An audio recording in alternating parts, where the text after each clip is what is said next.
रोगान शेषान पहंसि तुष्टा रुष्टा तु कामान सकलान अभिष्टान त्वामाश्रितानां न विपन्नराणां त्वामाश्रिता हास्यतां प्रयन्ति। नमस्कार, आप देख रहे हैं नवरात्र स्पेशल काल चक्र। जय माता दी। मैं हूं आपके साथ आशा झा और मेरे साथ एक बार फिर आपकी हर एक समस्या का समाधान लेकर शुभता प्रदान हो, आपके जीवन में शुभता एंटर कर जाए, इन तमाम सवालों का जवाब लेकर के मौजूद हैं प्रश्न कुंडली विशेषज्ञ पंडित सुरेश पांडे जी। पंडित जी, बहुत बहुत स्वागत है आपका कार्यक्रम में। कन्या पूजन कर रहे हैं तो ना करें 10 गलतियां, 10 बातों का रखेंगे ध्यान तो कन्या पूजन से होगा कल्याण। देखिए नवरात्रि स्पेशल काल चक्र। जय माता दी। कल अष्टमी और फिर परसों नवमी है। नवरात्र में कुछ लोग अष्टमी तो कुछ लोग नवमी के दिन कन्या पूजन करते हैं। अष्टमी नवमी पर सही विधि विधान से की गई कन्याओं की पूजा और सेवा आपको पूरे नवरात्र का फल देती है। लेकिन क्या आपको पता है कि कन्या पूजन से जुड़ी 10 गलतियां आपको पाप का भागीदार भी बना सकती हैं? तो कैसे करना है इस बार नवरात्र में कन्या पूजन, किन गलतियों से बचना है, वो 10 गलतियां कौन सी हैं जो कन्या पूजन करते समय हमें भूल कर भी नहीं करनी है, यही सब जानने के लिए आज जरूर ध्यान से देखिए नवरात्र स्पेशल काल चक्र।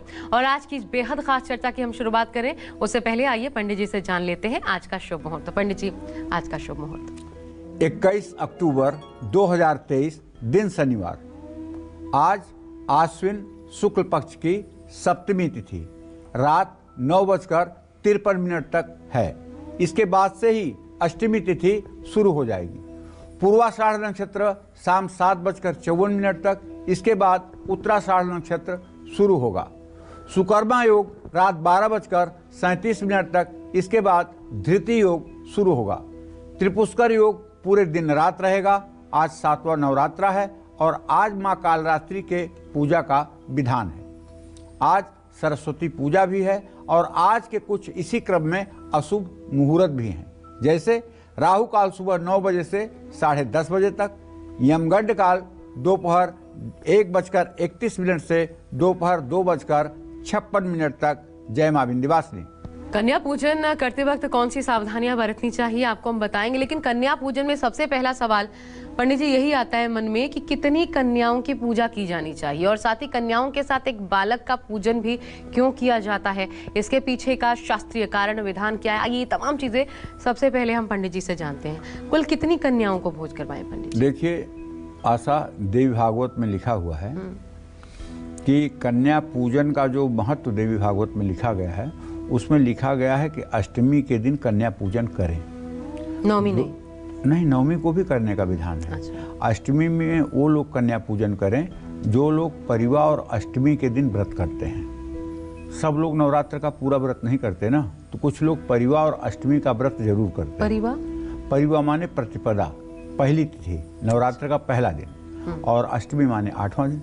जो लोग इन 2 तिथियों में व्रत करते हैं उन्हें अष्टमी में ही कन्या पूजन करना चाहिए। जो लोग 9 दिनों का नवरात्र व्रत करते हैं उन्हें नवमी में हवन करके, फिर कन्या पूजन करके, फिर ब्राह्मण भोजन कराकर, फिर स्वयं भोजन करना चाहिए। अच्छा। ये हमारे देवी भागवत के अनुसार है, ये हमारे देवी भागवत की कथा के अनुसार है। जी। ऐसा नहीं है कि अष्टमी को कन्या पूजन का फल नहीं मिलेगा या नवमी में कन्या पूजन का फल नहीं मिलेगा। दोनों दिन कन्या पूजन का फल है, लेकिन शास्त्र में वर्णित अष्टमी के कन्या पूजन जो है ये विशेष फलदायी है। जिन लोगों को नवमी को हवन करना हो वो लोग भी अगर अष्टमी को कन्या पूजन कर देंगे तो कोई दोष नहीं होगा। लेकिन अगर हवन बाद में हो और उसके पहले कन्या पूजन अष्टमी को कर लें तो ये महागौरी का दिन है, तो इससे कोई नुकसान या अहित या शास्त्र विरुद्ध बात नहीं होगी। ठीक है। अच्छा, चूंकि देखो मनुष्य के शरीर में 9 दरवाजे हैं। मनुष्य के शरीर में 9 दरवाजे हैं। ये 9 दरवाजों वाला नगर है। इसमें जीव रूपी किराएदार निवास करता है और हमारे शास्त्रों में 9 शक्तियों का वर्णन है। अच्छा। इन 9 दरवाजों पर एक एक शक्ति अपना अपना आधिपत्य जमा कर बैठी हुई है। जिन लोगों को सिद्धि प्राप्त करनी हो उन्हें इन 9 दरवाजों पर अपना आधिपत्य स्थापित करना चाहिए। ये 9 दरवाजे मनमानी मन को अपने बसीभूत करके और दुराचरण कराते हैं। गलत कार्य में प्रेरित करते हैं, जिससे मनुष्य का जीवन तक समाप्त हो जाता है।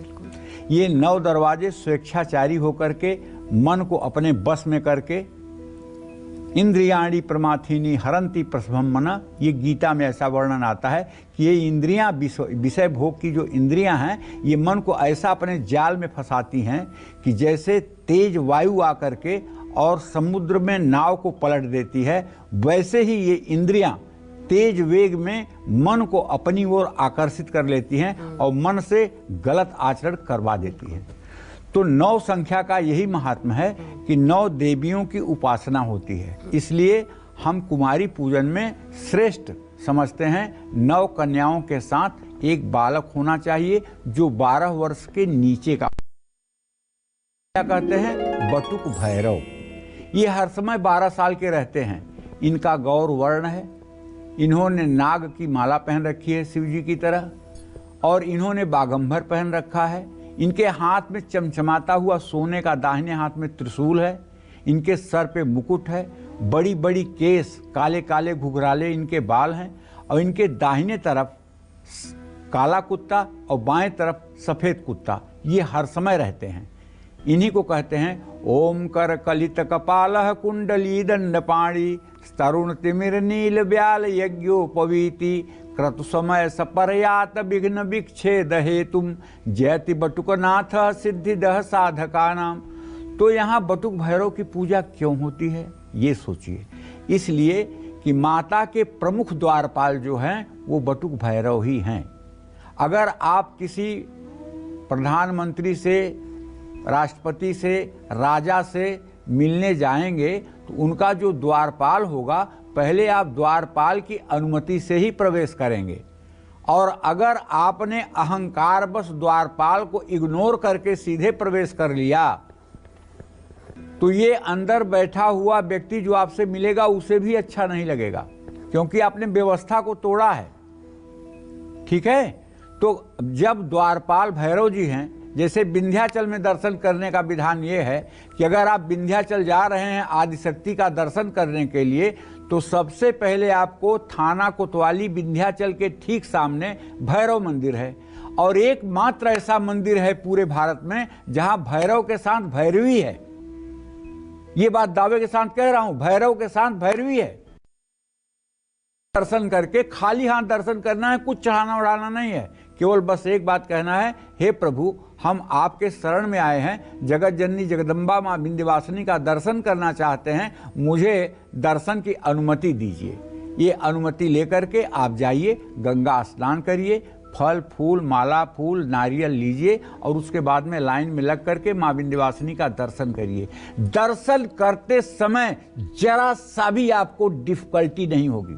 चाहे जितनी भीड़ हो, आप इतने आराम से दर्शन पाएंगे, आपका मन संतुष्ट होगा जिसकी कोई हद नहीं। और भैरव जी पर न जाकर सीधा माता के अगर आप दर्शन करना चाहेंगे, धक्कम धुक्की होगी। और क्या होगा? और होगा जब माँ के सामने आप जाएंगे तो कहीं दिमाग आपका और होगा, और आप जब निकल के बाहर आएंगे तो सोचेंगे मैंने तो माँ को देखा ही नहीं, मैंने तो माँ को देखा ही नहीं।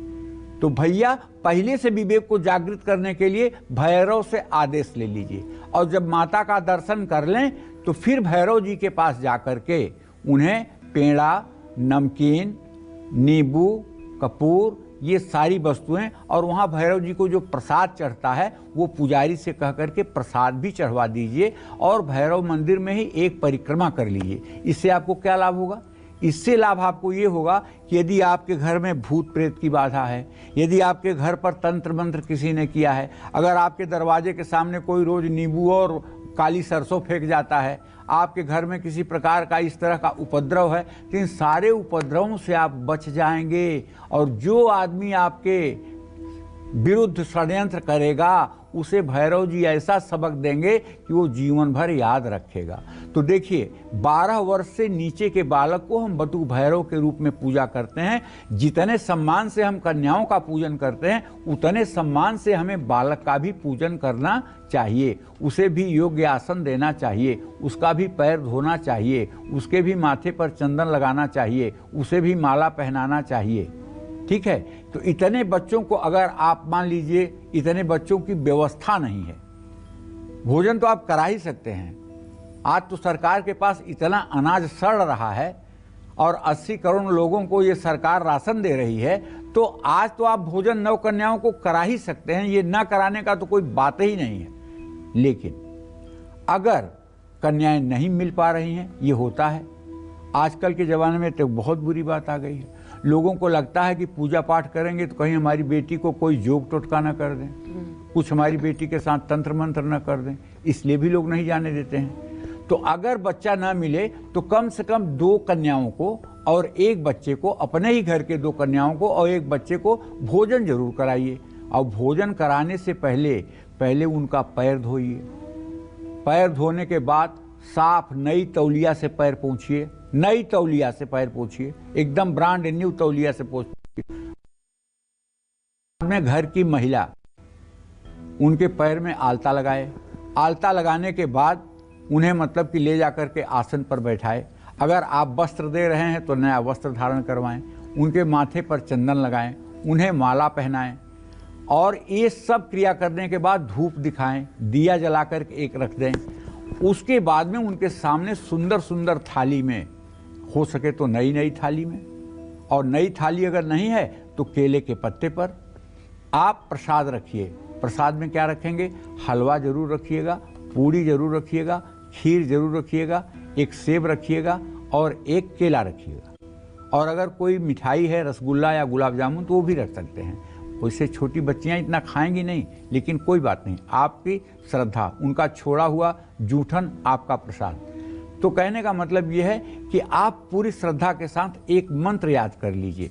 ओम नमो देव्यै महादेव्यै शिवायै सत्तं नमः, नमः प्रकृत्यै भद्रायै नियताः प्रणतास्पताम कुमारी देव्यै नमः। तो उनका पैर धोते समय, उन्हें आलता लगाते समय, उन्हें कपड़ा देते समय, वस्त्र देते समय, उन्हें आभूषण देते समय, उन्हें भोजन कराते समय बार बार इसी मंत्र को पढ़ते रहें। ओम नमो देव्यै महादेव्यै शिवायै सत्तं नमः, नमः प्रकृत्यै भद्रायै नियताः प्रणतास्पताम ओम कुमारी देव्यै नमः। और जब लड़के की पूजा करें तो आप उस समय क्या मंत्र करेंगे? ओम बंग बटुकाय नमः। अगर आप दुर्गा साधक हैं तब तो आपको पता होगा, ओम ह्रीं बटुकाय आपदुद्धारणाय कुरकुर बटुकाय ह्रीं ओम। अगर आपको ये बड़ा वाला मंत्र नहीं आता है तो भूल जाइए। ओम बंग बटुकाय नमः। गंधम समर्पयामि, तिलकम समर्पयामि, पुष्पमालाम समर्पयामि, नैवेद्यम निवेदयामि, दक्षिणाम समर्पयामि। इस तरह से बोलते हुए पूरे भाव से पूजा करिए। हाँ, एक बात सबसे पहले, जहां आपको कन्या पूजन करना है वहां पहले साफ सफाई की पूरी व्यवस्था रखिए। वहां कोई सामान बिखरा हुआ नहीं होना चाहिए और बिल्कुल अव्यवस्था नहीं होनी चाहिए। एकदम नीट क्लीन जगह पर और अच्छे आसन पर बैठा करके कन्याओं को पूर्वाभिमुख करके, उनका मुंह पूरब की तरफ हो और बटुक भैरव का भी मुंह पूरब की तरफ हो, ऐसे बैठा करके उन्हें भोजन कराइए। अगर आपके यहाँ 9 कन्याओं को बैठाने की जगह नहीं है तो आप ऐसा भी कर सकते हैं कि 5 कन्याओं को पूर्वाभिमुख करके, 4 कन्या को और 1 बटुक भैरव को पश्चिम मुख करके बैठा करके भी आप उन्हें पूजन कर सकते हैं। जय मां विंध्यवासिनी। लेकिन पंडित जी, अगर कोई कन्या पूजन ही ना कर पाए तब क्या करना चाहिए उस स्थिति में? और एक और सवाल ये है कि जो लोग व्रत नहीं करते, पूजा आराधना जरूर करते हैं, व्रत नहीं करते, क्या वो भी कन्या पूजन कर सकते हैं? बिल्कुल। देखो, व्रत का मैं अपने सभी दर्शकों से पिछले 12 साल से यही बता रहा हूँ कि व्रत का मतलब उपवास करना नहीं होता है। व्रत का मतलब उपवास करना नहीं होता है, अन्न छोड़ना नहीं होता है। व्रत का मतलब होता है इंद्रिय संयम। ये जो हमारी 5 इंद्रियां हैं, आँख, नाक, कान, मुंह, ये सब जो हमारी इंद्रियां हैं, ये हमारे मन के वश में रहें, इसी को व्रत कहते हैं। कोई कहता है वीर व्रत धारण किए हैं, कोई कहता है मौन व्रत धारण किए हैं, ठीक है ना?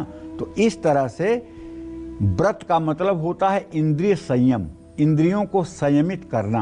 यदि आप बिना व्रत किए भी इंद्रिय संयम कर सकते हैं तो व्रत की क्या आवश्यकता है?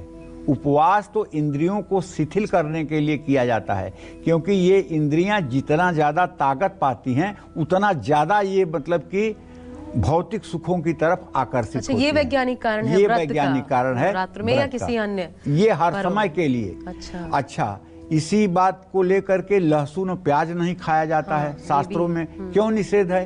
क्योंकि लहसुन और प्याज ये तामस और कामोत्तेजना को बढ़ाने वाला है, ठीक है। और लहसुन प्याज खाकर आप बोलेंगे तो आपके मुंह से दुर्गंध आएगी, अगर आपकी अपान वायु निकल गई तो वहाँ दुर्गंध भर देगी। तो इसलिए शास्त्रों में लहसुन और प्याज, मांसाहार, हर प्रकार का अवैध सामान, अन्याय से उपार्जित धन के द्वारा प्राप्त वस्तु का उपयोग करने के लिए मना किया गया है। पाप पुण्य से कोई लेना देना पाप नहीं पुण्य से कोई लेना देना नहीं। ये शरीर जो है हमारा ना, अब आशा सीधे ऐसे समझ लो कि शरीर में 4 गुंडे कब्जा करके बैठे हुए हैं। इन 4 गुंडों को भगाना है। काम, क्रोध, मद, लोभ, ये 4 गुंडे हैं। और जब हमसे नहीं निकल रहे हैं तो भगवती के शरण में इनको समर्पित कर दो। ये पूरा घर ही भगवती के नाम कर दो कि लो मैया आपके, तो वो शेर पर चढ़ के आएगी और इन 4 राक्षसों को मार के 2 मिनट में निकाल देगी। तो पंडित जी, कन्या पूजन ना कर पाए ये तो आपने बता दिया, लेकिन अगर कन्या पूजन के समय जब घर में कन्याएं आती हैं, जिस वक्त वो प्रवेश करती हैं, तो सबसे पहले क्या करना चाहिए? क्या भोग लगाना चाहिए? कन्याओं की सेवा कैसे करनी चाहिए? ये तमाम चीजें क्रमशः एक एक करके बता दीजिए, नियम क्या है? देखिए, ऐसा है, जब घर में कन्याओं का पदार्पण हो तो पहली बात तो आप ये मानिए कि आपके घर में साक्षात 9 दुर्गाएं आ रही हैं। आप अपने मन में बिल्कुल मत सोचिए कि कोई सामान्य लड़की आपके घर में प्रवेश कर रही है। आप अपने पूरे हृदय को उनके चरणों में समर्पित कर दीजिए और जितना अच्छा स्वागत हो सकता है पूरा परिवार मिल करके उनका स्वागत करिए। और तुरंत उनको भोजन करने के लिए मत बैठाइए। पहले जैसा मैंने बताया है, पहले पैर धोइए, आलता लगाइए, हल्दी कुमकुम चढ़ाइए और माँ दुर्गा को हलवा, पूड़ी, खीर, चना और फल का भोग लगाइए। उसके बाद कन्याओं को खीर, पूड़ी, चना, हलवा या अपनी इच्छा के अनुसार जो भी आपकी सामर्थ्य है कन्याओं को खिलाइए। और किसी एक कन्या से परिवार के सभी सदस्य अपने हाथ में कलावा भी बंधवा सकते हैं, माथे पर तिलक भी लगवा सकते हैं और थोड़ा सा चावल का अक्षत जो है अपने ऊपर छिड़कवा करके कन्याओं से अपनी पीठ भी ठुकवा सकते हैं। ये नियम है। और कुंवारी कन्याओं को साफ आसन पर ही बैठाएं। घर में ज़्यादा कन्याएं भोग के लिए अगर आ जाएं तो उनका तिरस्कार न करें। अगर ज़्यादा बटुक भैरव आ जाएं तो उनको वापस न लौटाएं। उन लोगों की भी पूरे खातिरी के साथ पूजा करें। उन्हें द्वार तक जा करके 7 कदम घर के बाहर जा करके हाथ जोड़ते हुए, प्रणाम करते हुए विदा करें। और पूजन के बाद सबके हाथ में कुछ द्रव्य दक्षिणा जरूर दें। जय मां विंध्यवासिनी। अच्छा, एक और चीज हमारे दर्शकों ने भी कई बार गौर किया होगा, मैंने भी देखा है, कुछ लोग अपने घर के अंदर कन्याओं को बिठा करके पूजन नहीं करते, दरवाजे से ही कन्याओं को भोजन और दान दे देते थे।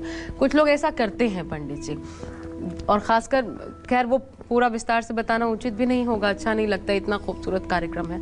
ये करना सही है क्या कि आप पूज भी रहे हैं? बिल्कुल गलत है, बहुत गलत है, अनादर है, बहुत गलत है। आपके घर में कभी लक्ष्मी थूकेगी भी नहीं। आपने अगर उन्हें नहीं बुलाया और उन्होंने आपके घर में चहलकदमी नहीं की तो आपका दरिद्र कभी नाश ही नहीं हो सकता है। मैं तो कुमारी कन्याओं का पूजन करने वालों को कहता हूँ कि पूजन करने के बाद एक बार सभी कन्याओं से हाथ जोड़कर विनती करके अपने सभी कमरों में, अपने रसोई में उनके पैर डलवा दो। उनके पैर पड़ने से तुम्हारे घर का दरिद्र नाश हो जाएगा। गरीब बच्चों को बुलवा लेते हैं, फिर सोचते हैं साफ सुथरे नहीं है तो चलिए इनको घर में नहीं बुलाते हैं, सब कुछ इनको दे जरूर देते हैं दान दक्षिणा, लेकिन बुलाते नहीं, बैठाते नहीं, वो पैर धोना, सत्कार नहीं करना, ये तो बस जैसा आपका मतलब कि जैसा आप करेंगे उसका परिणाम वैसा ही मिलेगा। क्योंकि कन्याओं में गरीबी देखना, कन्याओं में ऊंच नीच जाति देखना, कन्याओं में ये सब देखना, ये शास्त्र की मर्यादा के थोड़ा विपरीत है। कन्या में देवी भाव होना चाहिए हमारा, उनका देवी भाव हमें दिखना चाहिए, उनका और कुछ भाव मुझे नहीं दिखना चाहिए, केवल देवी भाव दिखना चाहिए। उनमें हम देवी भाव देखें, इसी से हमारा कल्याण है।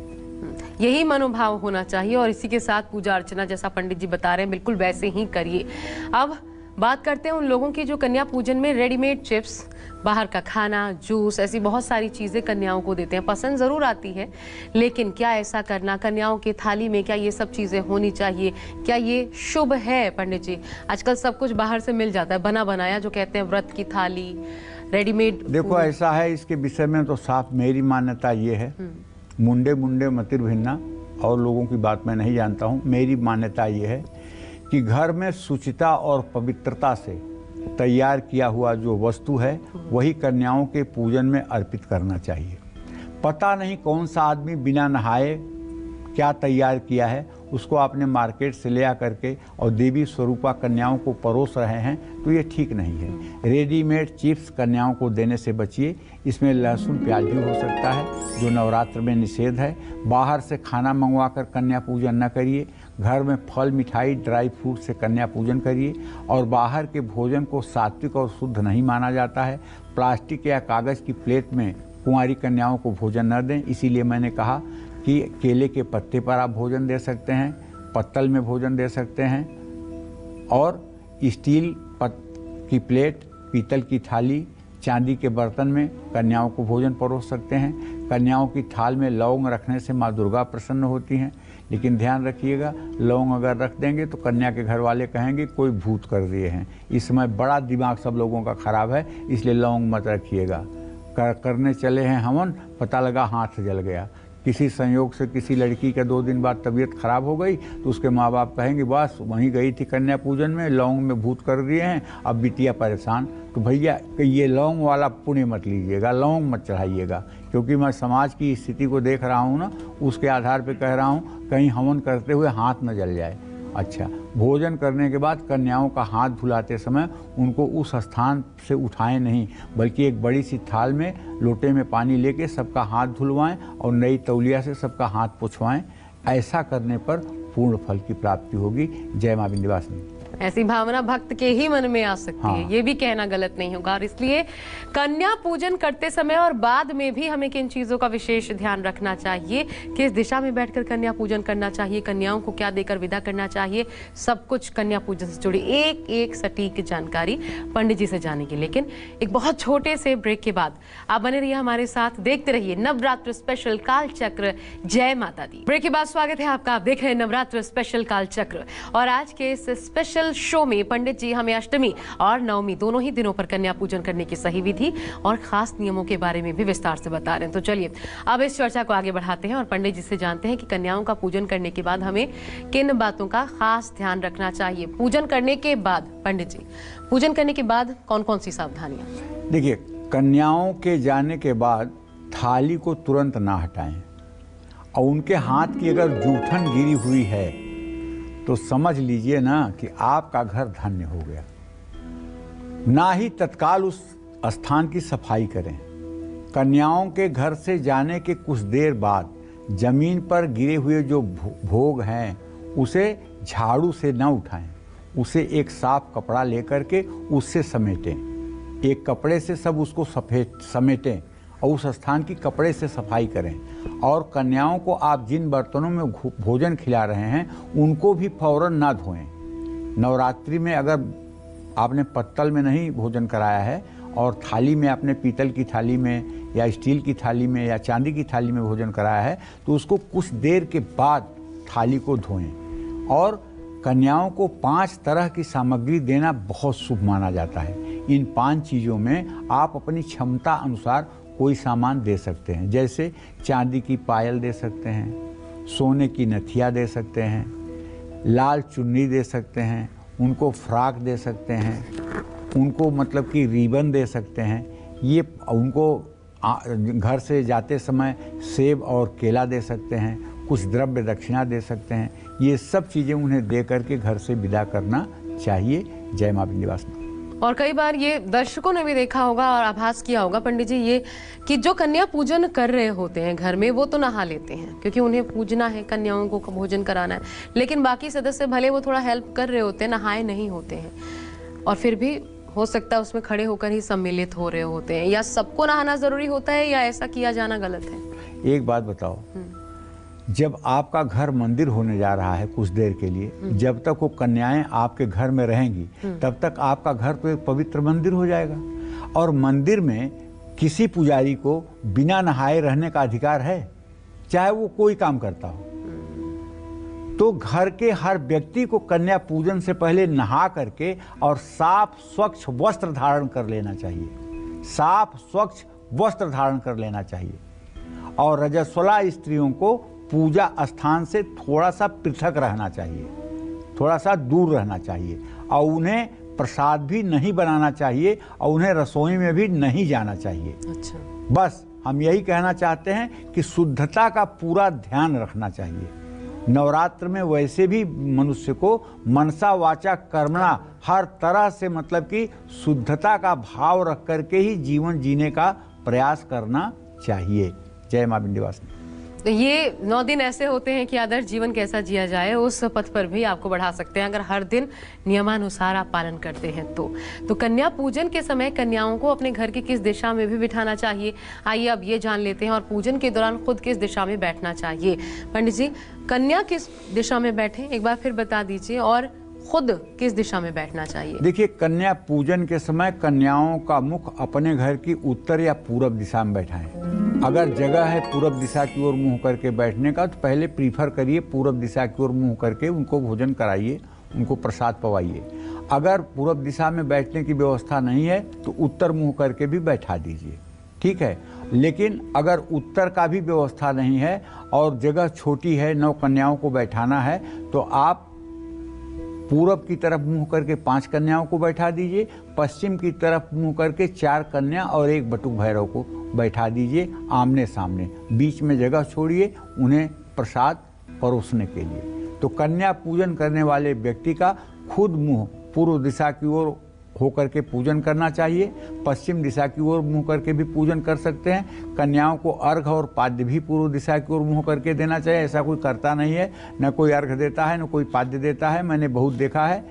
तो पैर ही धो लीजिए, आलता ही लगा दीजिए पैर में, माथे पर चंदन लगा दीजिए, माला गले में धारण करा दीजिए और उसके बाद में धूप जला करके रख दीजिए, दिया दिखा दीजिए और इसके बाद में उनको प्रसाद की सामग्री चढ़ा दीजिए। बाद में जब वो भोजन कर लें तो उनका कपूर से आरती कर लीजिए, हाँ, और दक्षिण पूर्व दिशा की ओर मुँह करके आरती कर लीजिए। और माँ का प्रसाद बनाते समय भी आपका मुख पूरब दिशा में हो, ऐसा प्रयास करिए। फिर कन्याओं की थाली लगाते समय भी अपना मुंह पूरब दिशा में रखें।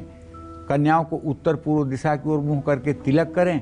कन्याओं को भोजन परोसते समय उनके बिल्कुल सामने ना खड़े हों। इन सब बातों का ध्यान रखिए तो निश्चित रूप से कन्या पूजन सफल होगा। और कन्याओं को भोजन करवाने के बाद कन्याओं को क्या देकर आपको विदा करना चाहिए। पंडित जी, अभी आपने 5 चीजों की बात की थी कि 5 अगर आप चीजें देते हैं दान में शुभ होती हैं, उनमें क्या क्या हम शामिल कर सकते हैं। देखो आशा, सही बात तो है कि यथाशक्ति तथा भक्ति।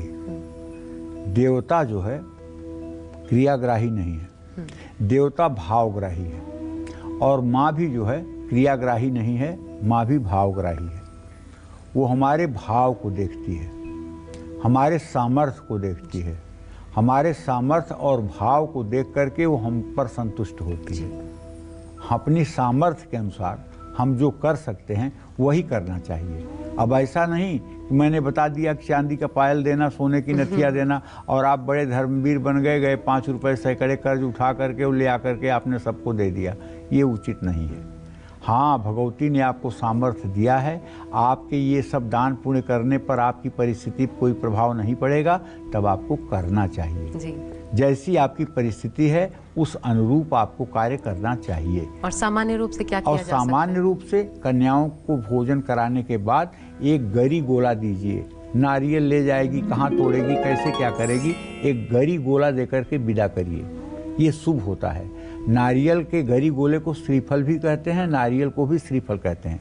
ये माँ लक्ष्मी को बहुत प्रिय है। तो कन्याओं को नारियल गरी गोला दे करके आपके अगर विदा कर रहे हैं तो आपके घर में सुख समृद्धि हमेशा बनी रहेगी, ऐश्वर्य की प्राप्ति होती रहेगी, घर में कभी भी धन का अभाव नहीं होगा। कन्याओं को भोजन कराने के बाद कोई एक मौसमी फल भी दे करके उन्हें विदा करना चाहिए, ये शुभ होता है। जैसे इस समय आप उन्हें सेब दीजिए, केला दीजिए, ठीक है। लेकिन चैत्र वाले नवरात्र में अगर आम मिल जाए तो आम भी आप दे सकते हैं, क्योंकि केला भगवान विष्णु का प्रिय है। कन्याओं को विदा करते समय केला देने से श्रीहरि की कृपा हमेशा परिवार पर बनी रहती है। जय मां विंध्यवासिनी। और एक और सवाल है पंडित जी, कन्या पूजन से ही जुड़ा कि कन्याओं को भोजन करवाने से पहले, कन्या पूजन से पहले क्या परिवार के किसी भी सदस्य को कुछ नहीं खाना चाहिए? सारे उपवास पे ही होने चाहिए, और बच्चे हों तो क्या उनके लिए छूट है? देखिए, सही बात यह है, हमारे सनातन धर्म में बालक, वृद्ध और रोगी 3 लोगों के लिए और गर्भिणी महिला, इन 4 लोगों के लिए कोई नियम नहीं है। अगर कोई छोटा बालक है, 1 साल का, 1.5 साल का, 5-6 वर्ष का, 5 वर्ष का भी है, 6 वर्ष का भी है, 8 वर्ष का भी है, अच्छा, ठीक है, उसके लिए कोई नियम नहीं लागू होगा। कोई वृद्ध है, 84 साल का, 90 साल का और अचेत अवस्था में है, अपनी क्रिया नहीं कर पाता है, उसके लिए कोई नियम नहीं है। और रोगी और वृद्ध, अगर कोई रोग से ग्रसित है, उसे दवाई खिलाना सुबह जरूरी है, दवाई के पहले कुछ खिलाना जरूरी है, तो उसमें भी कोई दोष नहीं है। या कोई गर्भिणी महिला है जिसको बेड पर से उठने के लिए डॉक्टर ने मना किया है, जिसके खान पान के लिए डॉक्टर ने कहा है, तो उसके लिए भी आप रोक टोक मत करिए, ठीक है। बाकी परिवार के जो स्वस्थ जन हैं, उन सब लोगों को नहाना चाहिए और तब तक कुछ नहीं खाना चाहिए जब तक कन्या पूजन समाप्त न हो जाए। यही उचित है और यही धर्म संगत है। मैं एक और चीज पूछना चाहती हूँ पंडित जी आपसे, कई व्रतों में मैंने देखा है कि जो लोग व्रत भी कर रहे होते हैं, उस दिन का उपवास रख रहे, जैसे एकादशी हो गई, तो नहाने के पहले भी वो चाय पी लेते हैं, फिर नहाते हैं, फिर पूजन वूजन करते हैं। तो ये चाय को लेकर के छूट है क्या? या देखो, ऐसा है, सही पूछ रही हो, नहाने के बाद ही व्रत शुरू होता है, नहाने के पहले तक व्रत नहीं शुरू होता है, ठीक है ना। जब आपने नहा लिया ना, तब आपने मान लिया कि हम व्रत हैं। जब आपने नहा लिया तो मान लिया कि हम व्रत हैं, क्योंकि ये मान्यता का विषय है। जब नहा लेता है आदमी तो सोचता है हम व्रत हैं। अच्छा, और पूजा करते समय नहा लिया है, लेकिन पूजा करने से पहले, क्योंकि लंबा पाठ है, दूध पिया जा सकता है या अरे दूध नहीं, आप पाठ कर रहे हैं ना, तो मतलब कि जैसे पहला अध्याय आपने कर लिया, उसके बाद आप मखाना, मूंगफली, चाय, दूध कुछ भी ले सकते हैं। उसके बाद फिर दूसरे अध्याय का विनियोग करके और फिर मतलब कि आगे की तरफ बढ़िए, या चतुर्थ अध्याय पढ़ करके वहाँ विश्राम लेकर के वहाँ आप कुछ फल पा सकते हैं। और शुरू करने से पहले? शुरू करने से पहले भी आप कुछ फलाहार ले सकते हैं, शुरू करने के पहले भी आप कुछ फलाहार ले सकते हैं, लेकिन नमक और अन्न का निषेध है, मूली का निषेध है, दूध, मेवे, ये हाँ, ये सब आप ले सकते हैं। तो ये इसका तो कहीं कोई दोष नहीं है। अच्छा पंडित जी, अगला सवाल ये है कि अगर मान लीजिए अष्टमी नवमी पर, जिस दिन आपने बताया कन्या पूजन का विधान है, उस दिन अगर यात्रा करना जरूरी ही हो, अनिवार्य हो, नहीं टाला जा सकता, तब कैसे करें कन्या पूजन? कब करें कन्या? देखिए, कन्या पूजन तो यस्मिन कस्मिन दिने मृत्यु भक्त श्रद्धा समन्विता, किसी भी दिन कन्या पूजन किया जा सकता है। 365 दिन हैं, इन 365 दिनों में हर समय शक्ति का वास है और हर समय आप कन्या पूजन कर सकते हैं। आप यात्रा कर रहे हैं, यात्रा से वापस आइए, विजयदशमी के दिन छुट्टी रहती है, उस दिन कन्या पूजन कर दीजिए। अच्छा, उसके बाद किसी शुक्रवार के दिन कन्या पूजन का आयोजन करिए, लेकिन ध्यान रखिए कि कन्या पूजन करने के पहले आपके घर में उत्सव जैसा माहौल होना चाहिए।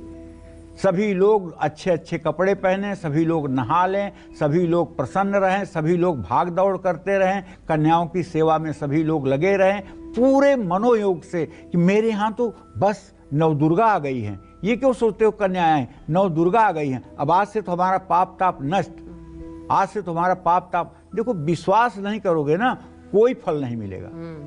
विश्वास नहीं करोगे तो कोई फल नहीं मिलेगा। मैं एक छोटी सी घटना बता रहा हूँ, समय अभाव है लेकिन सुनो। एक बार लाखों लोग मतलब कि हरिद्वार नहाने जा रहे थे। पार्वती ने भोलेनाथ से कहा कि देख रहे हैं ये लाखों लोग जा रहे हैं गंगा स्नान करने। शिव जी हंसकर बोले कि इसमें से 1-2 गंगा नहाएंगे, बाकी सब पानी में ही नहा के चले आएंगे। पार्वती ने कहा ऐसे कैसे हो सकता है, कहें चलो दिखा देते हैं। और शिव जी आए, एक बूढ़ा बन करके एक गड्ढे पे गिर गए और पार्वती जी बूढ़ी बन के वहीं बैठ गई। जो लोग गंगा स्नान करके आते थे उनसे कहते थे भैया मेरे पति को इस गड्ढे में से निकाल दीजिए, लेकिन मेरे पति निष्पाप हैं, अगर इनको आप कोई पाप किए होंगे, छुएंगे तो आप जल जाएंगे। तो जितने लोग आते थे खड़े होते थे, फिर चले जाते थे। ऐसे 4 घंटे तक क्रम चला, कोई न उठाया। एक आदमी आ रहा था नहाकर, उससे भी पार्वती माता ने कहा कि भैया मेरे पति गड्ढे में गिर गए हैं, अगर आप निष्पाप हो तो निकाल दीजिए। मैं कौन सा पाप किया हूँ, अभी गंगा नहा के आया हूँ, सारा पाप तो मेरा गंगा मैया ने ले लिया, मैं निकालता हूँ आपके पति को, निकाल कर बाहर कर दिया। तो कहने का मतलब कन्या पूजन करते समय आपका विश्वास कैसा है? कन्या पूजन तो सब करते हैं, विश्वास कैसा है? अगर बांझ को विश्वास हो जाए कि कन्या पूजन मैंने कर दिया, अब संतान प्राप्ति होगी, निर्धन को विश्वास हो जाए कि अब तो मैंने कन्या पूजन कर लिया, अब दुनिया की कोई ताकत नहीं कि लक्ष्मी को हमसे कोई अलग करे। कन्या पूजन करते समय कोई मुकदमा लड़ने वाला आदमी, अरे मैंने तो 9 कन्याओं की पूजन कर लिया, अब तो मैं मुकदमे में, ठसक होनी चाहिए अंदर, भगवती के प्रति ठसक होनी चाहिए। यहाँ मैं, माँ मेरी मेरे साथ है, अब कोई मेरा क्या बिगाड़ेगा, ये ठसक होना चाहिए, ये गर्व होना चाहिए, ये मन में पूर्ण विश्वास होना चाहिए। अरे मैंने तो माँ को पूज लिया यार, साक्षात माँ आई थी मेरे घर, अब मुझे क्या दिक्कत है, अब मुझे क्या परेशानी है। और विश्वास नहीं है, अरे ऐसे ही तो बस वही गंगा नहाओ जरूर, लेकिन पानी में नहा के निकल जाओ, विश्वास नहीं होगा, पाप मेरे धुल गए। जय मां विंध्यवासिनी। ठीक है, और अब एक ब्रेक का वक्त हो चला है, लेकिन कल अष्टमी, परसों नवमी, तो किस मुहूर्त में किया गया कन्या पूजन सबसे ज्यादा फलदायी और पुण्यकारी मान्य होगा? अष्टमी नवमी पर क्या है कन्या पूजन का सबसे सही और सटीक मुहूर्त, ये भी जानेंगे पंडित जी से इस एक छोटे से ब्रेक के बाद। आप बने रहिए हमारे साथ, देखते रहिए नवरात्र स्पेशल कालचक्र। जय माता दी। ब्रेक के बाद स्वागत है आपका नवरात्र स्पेशल कालचक्र में। और अब जो सवाल मैं पंडित जी से पूछने जा रही हूँ वो सबसे महत्वपूर्ण और जरूरी हो जाता है, क्योंकि कल अष्टमी, परसों नवमी, और ऐसे में अष्टमी नवमी पर कन्या पूजन का मुहूर्त क्या है ये भी जान लीजिए, और इन दोनों दिनों में कन्या पूजन करने का सर्वोत्तम समय क्या है। अगर आप इसका इंतजार कर रहे थे तो अब वो पंडित जी से जानते हैं। पंडित जी, वक्त क्या हो सबसे शुभ मुहूर्त? देखो आशा, ऐसा है, सारे देवी देवताओं के हवन में अग्निवास का विचार किया जाता है। अग्निवास? अग्निवास कि अग्नि पृथ्वी पर है कि आकाश में है कि पाताल में है। ठीक है। सैका तिथि वरीयुता कृताप्ता शेषै गुणभ्रय भू अग्निवास सौख्याय शेषे शशियुग्म शेषे प्राणार्थनाश दिव्य भूतले च। तो कहने का मतलब, लेकिन दुर्गा जी की उपासना में अग्निवास का विचार नहीं किया जाता है। अच्छा। ये यज्ञ मीमांसा में लिखा हुआ है, ये मैं नहीं कह रहा हूँ, ये यज्ञ मीमांसा में लिखा हुआ है कि शक्ति की आराधना में अग्निवास का विचार नहीं होता है। कभी भी आप अग्नि प्रकट करके और हवनादिक क्रिया कर सकते हैं। उसी तरह से जिस तरह से दुर्गा पूजन में, शक्ति की उपासना में अग्निवास का विचार नहीं किया जाता है, उसी तरह से कन्या पूजन में भी मुहूर्त का कोई महत्व नहीं है। लेकिन जो आप राहु काल बताते हैं, राहु काल क्या करेगा? कन्याओं का राहु क्या करेगा? कुछ न करेगा। कन्याओं का राहु और केतु क्या करेगा? शुभ काम निषेध कहते हैं ना। शुभ काम जो संग्रह के लिए आप कर रहे हैं, जो आप जो है कल के लिए बचा रहे हैं, जब आप यात्रा के लिए निकल रहे हैं, जब आप किसी घर की नींव डाल रहे हैं, तब अनपेक्ष सुचिर दक्ष उदासीन गतव्यथ सर्वारंभ परित्यागी यो मद भक्त समय प्रिय। संचय की भावना से अगर कोई काम आप कर रहे हैं और तब राहु काल और तब गुलिक काल, तब यम घंट योग आपके लिए दोषी होगा। और यदि राहु काल में आपको माता के दर्शन हो रहे हैं, राहु काल में श्री हरि विष्णु के आपको दर्शन हो रहे हैं, तो आप कहेंगे ना ना राहु काल है, भगवान जी को नहीं देखूंगा। ऐसा ठीक है? नहीं ना। हर क्षण, हर पल, हर प्रतिपल भगवान आपके अंदर रहते हैं। अगर कोई भी इंसान इस धरती पर गलत काम करने चलता है तो उसके अंदर से एक आवाज आती है, तुम गलत कर रहे हो। लेकिन आदमी अपनी बातों को अनसुना करके, अंदर के बैठे भगवान की बात को अनसुना करके अपने स्वार्थ में गलत मार्ग पर चलता है, और जिसका परिणाम क्या होता है वो वही जानता है। तो कहने का आशय ये है, भगवती हर समय अहिर्निश वही शक्ति स्वरूपा हैं। तो कहने का मतलब ये है कि नवरात्र, वैसे लौकिक रूप से अगर देखा जाए तो नवरात्र की इस साल अष्टमी और नवमी पर जो कन्या पूजन का मुहूर्त है वो चर लग्न पर सुबह 7:51 से 9:16 तक है। लाभ लग्न 9:16 से 10:41 तक है। और नवरात्र की नवमी पर कन्या पूजन का मुहूर्त का अमृत लग्न 23 अक्टूबर को सुबह 7:51 तक है।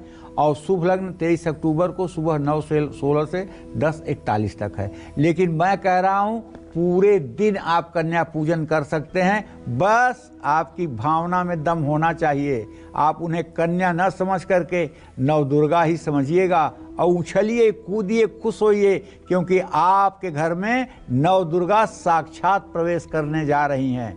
इस उत्सव का आनंद लीजिए, फिर दूसरे दिन से देखिए आपकी जिंदगी कैसे बदल जाती है। विश्वास होना चाहिए आपको।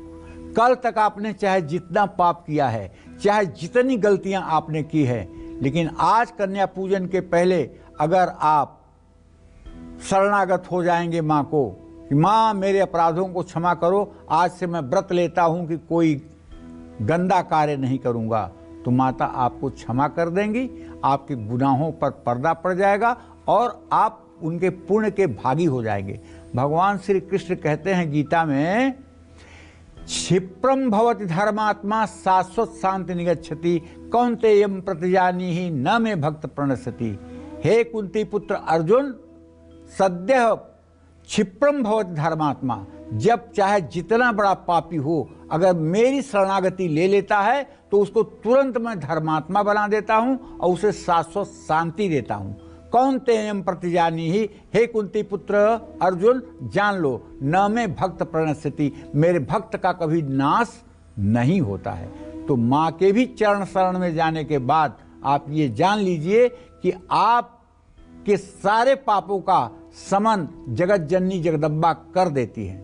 इन्हीं जगत जननी जगदम्बा राधा को श्री कृष्ण पूजते हैं गोलोक में।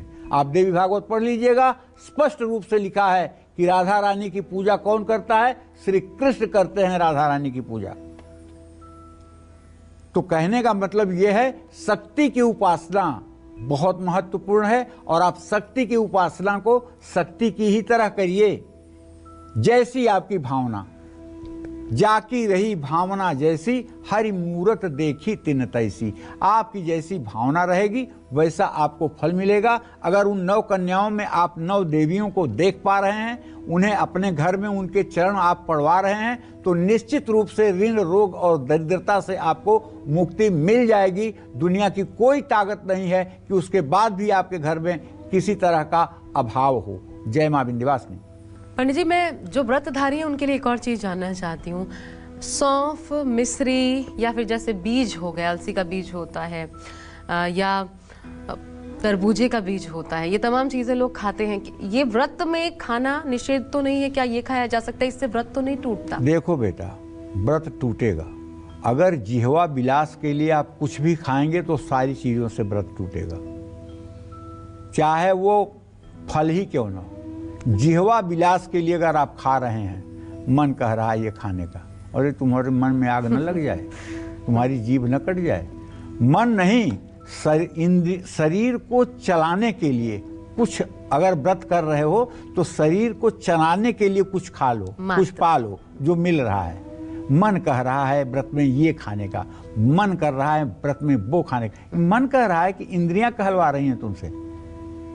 चटोरे बने हुए हो, कहते हो नवरात्र का व्रत रह रहा हूं और कूटू के आटे की कचौड़ियां बनवा करके, फर्स्ट क्लास सब्जी बनवा करके, सेंधा नमक डाल करके और बैठकर जितना रोज खाते हो उससे दुगना ठूस रहे हो और कह रहे हो कि मैं बहुत बड़ा व्रती हो गया। और ये भी लाइन आपने सुनी होगी, ऐसा व्रत तो हम रोज कर सकते हैं। कई लोग कहते हैं व्रतधारियों को देख के। तो कहने का मतलब, इस शरीर को तपाना चाहिए, इस शरीर को तपाना चाहिए, इस शरीर को पता लगे कि व्रत क्या है, इंद्रिय संयम कैसे होता है। तो कहने का आशय यही है। और जैसे अशुद्ध और जितनी भी तामसी वस्तुएं समाज में कही गई हैं, उन किसी वस्तुओं का सेवन नहीं करना चाहिए, सात्विक वस्तु का सेवन करना चाहिए। और जो ईमानदारी और परिश्रम से प्राप्त हुई वस्तु है उसी का सेवन करना चाहिए। जय मां विंध्यवासिनी। कन्याओं को पूजन के बाद क्या दान दिया जाना चाहिए, पंडित जी ने आपको बताया, लेकिन क्या दान देने से, क्योंकि ये महादान होता है, क्या दान देने से किस प्रकार का लाभ होता है? लाभ की कामना हालांकि पंडित जी करना नहीं चाहिए, आप यही कहते हैं, लेकिन फिर भी क्या दिया जाए तो सर्वोत्तम फल मिलता है, किस रूप में? देखो पूजा 2 प्रकार की होती है, एक सकाम पूजा, एक निष्काम पूजा। ठीक है ना? अगर आपकी आदत ही पड़ गई है रोने की, भीख मांगने की, तो हर काम को सकाम करिए, हर चीज़ को फल के उद्देश्य से करिए।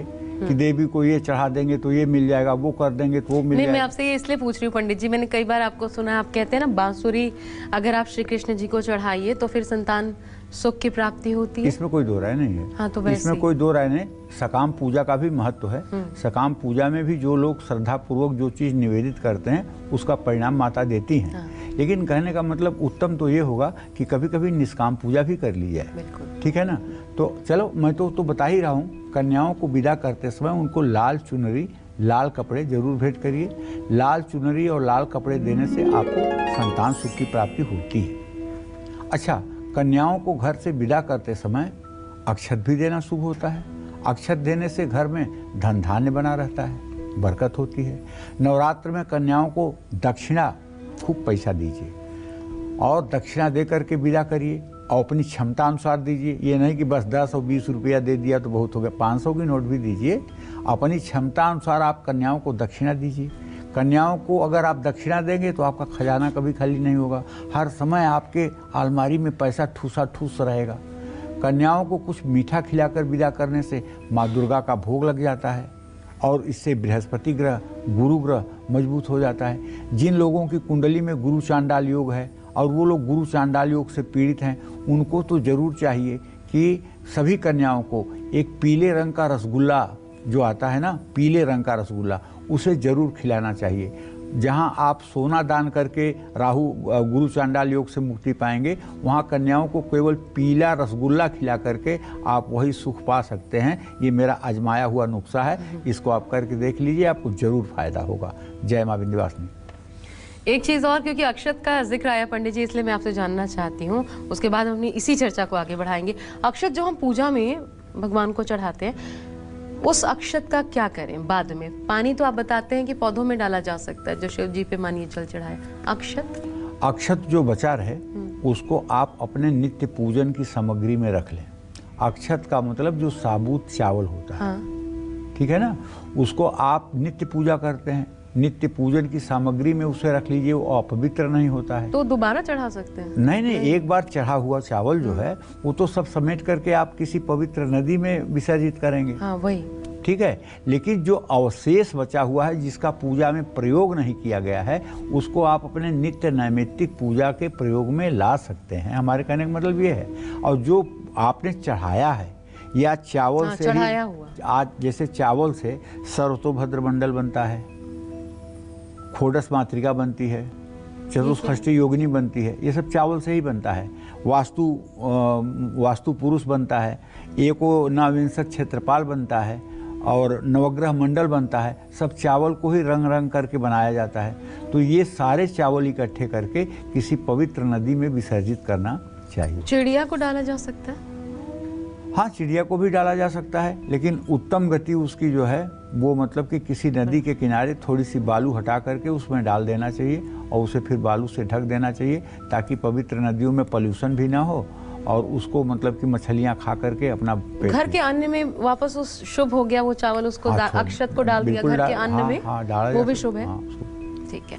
और अब अष्टमी पर मासिक धर्म अगर मान लीजिए पंडित जी किसी महिला को हो गया, ये भी क्योंकि सवाल आया था इसलिए मैं आपसे जानना चाहती हूँ। मान लीजिए घर में महिला, पुरुष, बच्चा, सिर्फ यही लोग हैं और पूजा कर रहे हैं, लेकिन बीच में मासिक धर्म से ग्रसित हो गई महिला, अब क्या करे? कन्या पूजन भी करना है, तो फिर उस स्थिति में क्या किया? देखिए, कन्या पूजन से उन्हें अपने आप को पृथक रख लेना चाहिए, ठीक है, और पुरुष के द्वारा ही कन्या पूजन होना चाहिए। जो संभव हो उतना ही करना चाहिए। नहीं, अगर किचन में काम करने लायक पुरुष की स्थिति है, पुरुष को ज्ञान नहीं है, तो बाजार से उत्तम फल और मिठाइयाँ ले आकर के, जलेबी और दही ले आकर के कन्याओं को खिलाना चाहिए और उन्हें दक्षिणा देकर के विदा करना चाहिए। ठीक है, उसमें खुद किसी भी रूप में सम्मिलित नहीं होना है। और चलिए, इसी के साथ वक्त अब एक और ब्रेक का हो चला है, लेकिन ब्रेक के बाद पंडित जी से जानेंगे जल्दी शादी और कर्ज से मुक्ति पाने के कन्या पूजन से जुड़े महा उपाय से भी जुड़ा उपाय आप अष्टमी नवमी पर कर सकते हैं। कैसे बताएंगे आपको पंडित जी इस एक छोटे से ब्रेक के बाद। आप बने रहिए हमारे साथ, देखते रहिए नवरात्र स्पेशल कालचक्र। जय माता दी। ब्रेक के बाद स्वागत है आपका नवरात्र स्पेशल कालचक्र में।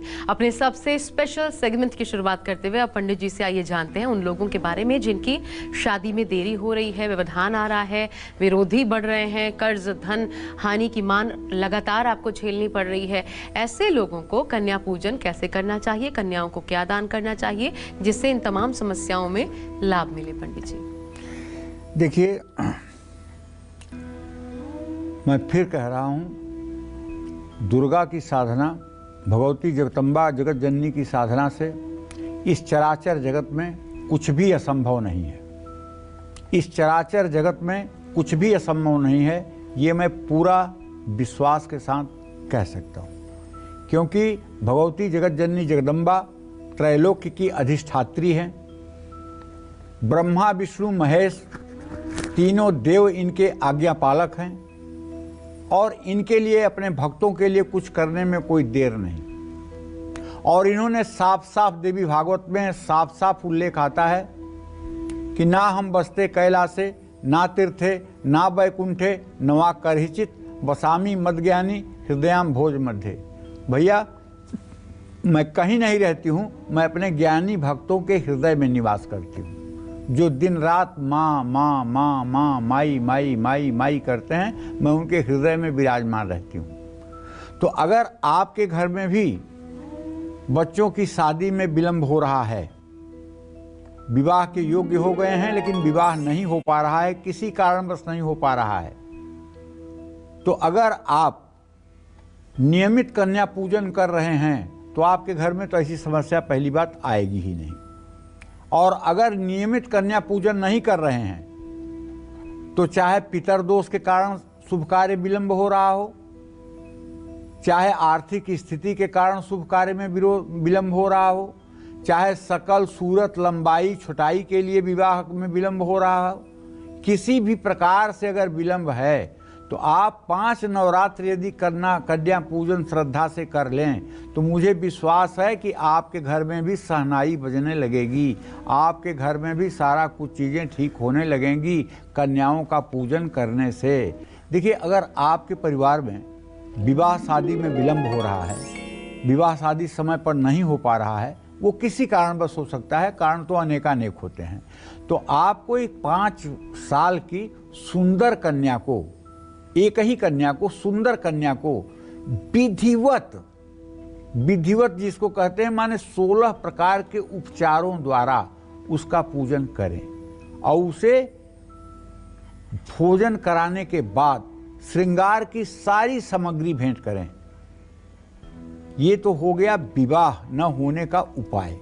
और अगर पैसे के लिए आर्थिक स्थिति एकदम खराब है, कर्ज चढ़ा हुआ है, दरिद्रता डेरा डाल दिया है, पैसे कहीं फंसे हुए हैं, तो आप 4 साल की किसी कन्या का चयन करके और उसकी विधिवत पूजा करके उसकी पूजा करिए, उसे भोजन कराइए और भोजन में खीर जरूर खिलाइए और पीला रेशमी कपड़े के साथ साथ दक्षिणा जरूर दीजिए, तो आपकी आर्थिक स्थिति में तत्काल सुधार होगा। और अगर दुश्मन परेशान कर रहे हैं, काम में रुकावट आ रही है, तो 9 साल की कन्या का विधिवत पूजन करने से, उसे वस्त्र देने से, उसको भोजन कराने से निश्चित रूप से आप सुखी हो जाएंगे।